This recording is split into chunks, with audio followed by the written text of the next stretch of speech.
9వ అధ్యాయము. మరియు దేవుడు నోవహును అతని కుమారులను ఆశీర్వదించి, మీరు ఫలించి అభివృద్ధి పొంది భూమిని నింపుడి. మీ భయమును మీ బెదరును అడవి జంతువులన్నిటికీ, ఆకాశ పక్షులన్నిటికీ, నేల మీద ప్రాకు ప్రతి పురుగుకును, సముద్రపు చేపలన్నిటికీ కలుగును. అవి మీ చేతికి అప్పగింపబడి ఉన్నవి. ప్రాణము గల సమస్త చరములు మీకు ఆహారమగును. పచ్చని కూర మొక్కలనిచ్చినట్లు వాటిని మీకిచ్చి ఉన్నాను. అయినను మాంసమును దాని రక్తముతో మీరు తినకూడదు. రక్తమే దాని ప్రాణము. మరియు మీకు ప్రాణమైన మీ రక్తమును గూర్చి విచారణ చేయుదును.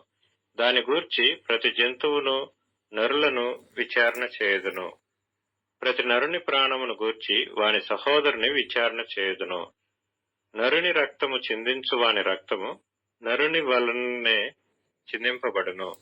ఏలయనగా దేవుడు తన స్వరూపమందు నరుని చేసెను. మీరు ఫలించి అభివృద్ధి నొందుడి. మీరు భూమి మీద సమృద్ధిగా సంతానము కని విస్తరించుడని వారితో చెప్పెను. మరియు దేవుడు నోవహు అతని కుమారులతో, ఇదిగో, నేను మీతోనూ మీ తదనంతరము మీ సంతానముతోనూ మీతో కూడా నున్న ప్రతి జీవితోనూ, పక్షులేమి పశువులేమి, మీతో కూడా సమస్తమైన భూ జంతువులేమి, ఓడలో నుండి బయటకు వచ్చిన సమస్త భూ జంతువులతోనూ నా నిబంధన స్థిరపరచుచున్నాను. నేను మీతో నా నిబంధన స్థిరపరచుదును. సమస్త శరీరులు ప్రవాహ జలముల వలన ఇకనూ లయపరచబడరు. భూమిని నాశనం చేయుటకు ఇకనూ జల ప్రవాహము కలగదని పలికెను. మరియు దేవుడు నాకును మీకును మీతో కూడా నున్న సమస్త జీవరాశులకును మధ్య నేను తరతరములకు ఏర్పరచుచున్న నిబంధనకు గుర్తు ఇదే. మేఘములో నా ధనుస్సును ఉంచితిని. అది నాకును భూమికిని మధ్య నిబంధనకు గుర్తుగా నుండును. భూమిపైకి నేను మేఘమును రప్పించినప్పుడు ఆ ధనుస్సులో మేఘము కనబడును. అప్పుడు నాకును మీకును సమస్త జీవరాశులకును మధ్యనున్న నా నిబంధన జ్ఞాపకము చేసుకొందును. గనుక సమస్త శరీరులను నాశనము చేయుటకు అలాగు ప్రవాహముగా నీళ్లు రావు. ఆ ధనస్సు మేఘములో నుండును. నేను దాని చూచి దేవునికిని భూమి మీదనున్న సమస్త శరీరులలో ప్రాణము గల ప్రతి దానికిని మధ్యనున్న నిత్య నిబంధనను జ్ఞాపకం చేసుకొందునెను. మరియు దేవుడు నాకును భూమి మీదనున్న సమస్త శరీరులకును మధ్య నేను స్థిరపరచిన నిబంధనకు గుర్తు ఇదే అని నోవహుతో చెప్పెను. ఓడలో నుండి వచ్చిన నోవహు కుమారులు షేము, హాము, యాపెతను వారు.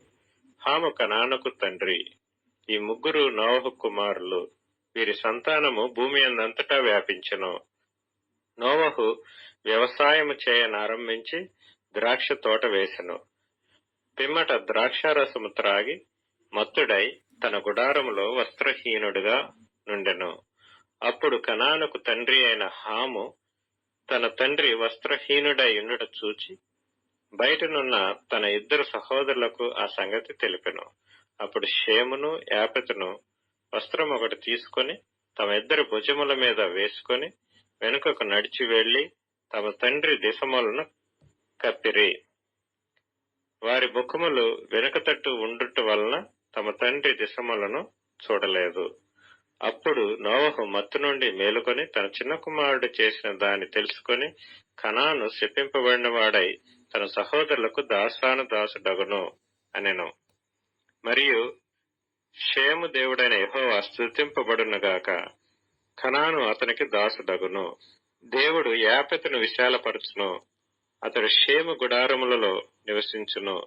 అతనికి కనాను దాసుడగును అనెను. ఆ జలప్రవాహము గతించిన తరువాత నోవహు 350 ఏండ్లు బ్రతికెను. నోవహు బ్రతికిన దినములన్నీయు 950 ఏండ్లు. అప్పుడతడు మృతి పొందెను.